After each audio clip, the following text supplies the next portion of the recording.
नमस्कार, आप देख रहे हैं सबसे तेज न्यूज। खबर यूपी के वाराणसी से है, जहां देश में लगातार बढ़ रहे पेट्रोल डीजल के दामों के कारण आम जनता पर बोझ बढ़ता जा रहा है। लॉकडाउन में कई लोगों ने अपनी नौकरी गंवा दी। ऐसे में लोगों का घर से चलना भी मुश्किल है।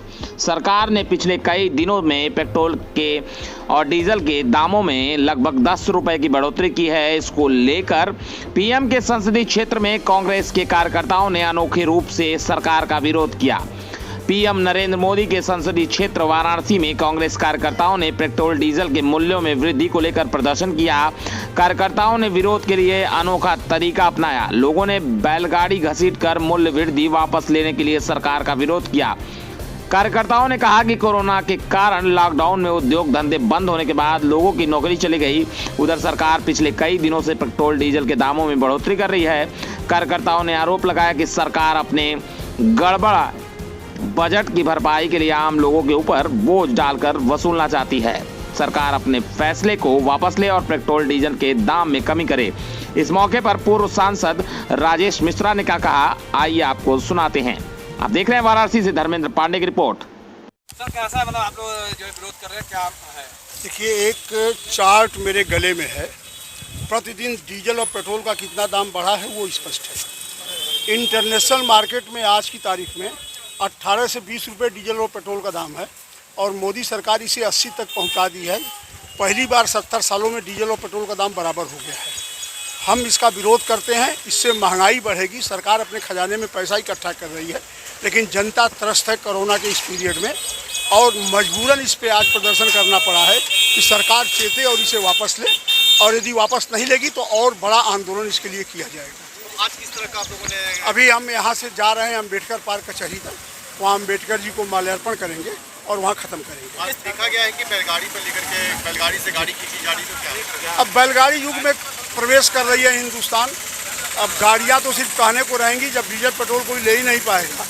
तो बैलगाड़ी युग में हम आ रहे हैं। 70 साल पहले वाला युग फिर हिंदुस्तान में आ रहा है और इसीलिए बैलगाड़ी का हम लोगों ने इस्तेमाल किया है कि डीजल और पेट्रोल नहीं है तो अपनी गाड़ियों को उसी से खींचें, इसलिए ऐसा कर रहे हैं। और हमें लगता है कि सरकार पूरे इंटरनेशनल मार्केट में डीजल और पेट्रोल का दाम इतना नहीं है जितना हिंदुस्तान में आज की तारीख में है। बात की जाए लॉकडाउन के समय तो तेल का दाम नहीं बढ़ा था।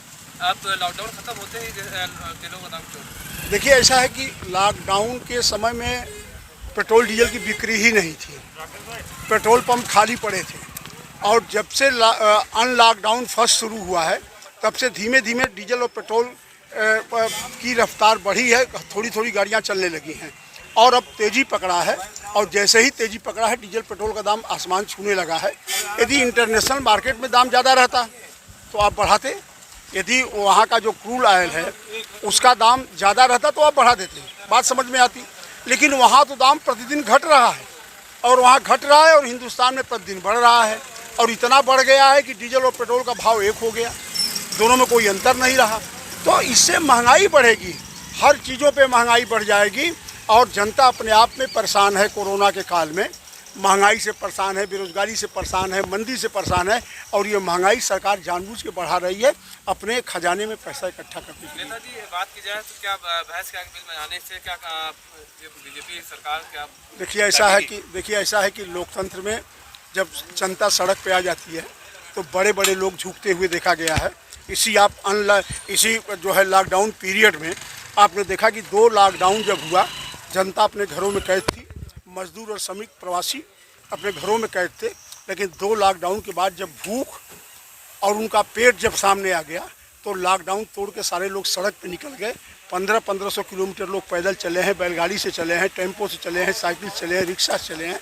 तो आपने देखा जब जनता सड़क पे आ जाती है तो सब सारे नियम कानून ध्वस्त हो जाते हैं। और ये सरकार ज़बरदस्ती कर रही है, तानाशाही कर रही है कि अब विपक्ष की बात को सुनना नहीं चाह रही है। लेकिन आप जनता की बात तो सुनना पड़ेगा और आज हर जनता त्रस्त है, हर जनता इससे परेशान है, तो आपको सुनना तो पड़ेगा ही पड़ेगा। बात की जाए तो जहाँ जहाँ पे विरोध हो रहा है लेकिन प्रशासन की तरफ से रोक भी दिया जा रहा है, तो उस पर भाई प्रशासन रोक दे, प्रशासन जेल भेज दे। ये तो उनके लिए दिक्कत होगी जो इन चीज़ों से डरते हैं ना। हम लोग तो हमारे साथ जो लोग आपको दिखाई पड़ रहे हैं, हम कांग्रेस के सिपाही हैं, प्रियंका गांधी के सिपाही हैं। हम लोगों ने छात्र राजनीति किया है, बहुत बार जेल गए हैं और जेल गए हैं तो 20-20 दिन 1 महीना रहे हैं। कोई ऐसा नहीं कि कोई किसी के मर्जी से हम छूटे हैं, तो उससे कोई फर्क नहीं पड़ता हम लोग। सही धारा 144 लगा हुआ है और 144 पे अगर बात की जाए तो उसमें जो है कांग्रेस धरना प्रदर्शन कर रहे थे। इस पे भाई 144 तो सबके लिए लगा है। बीजेपी वाले तो मोदी जी का पत्र घर घर बांट रहे हैं 100-100 लोगों को लेके। वो कौन सा 144 है? भाजपा के लोग मोदी किट बांटे हैं इसी 144 में और मोदी जी का पत्र बांट रहे हैं 144 में। तो कैसे बांट रहे हैं? उनके पे धारा 144 नहीं है, हम लोगों पे धारा 144 है। हम तो जनता की बात कर रहे हैं और वो मोदी की बात कर रहे हैं।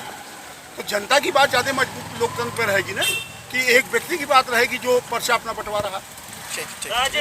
आदर सत्कार की परंपरा हम हमेशा दिल से निभाते हैं। आपकी हर छोटी बड़ी खुशियों में हम 4 चांद लगाते हैं। प्यार भरी भेंट और उपहारों के रूप में त्योहारों की रौनक बढ़ाते हैं। आपके सभी अनमोल रिश्तों को हम प्यार से सजाते हैं। स्वर्ण अलंकार की कला समेटे हम हैं शिवा ज्वेलर्स, घास बाजार, मऊ।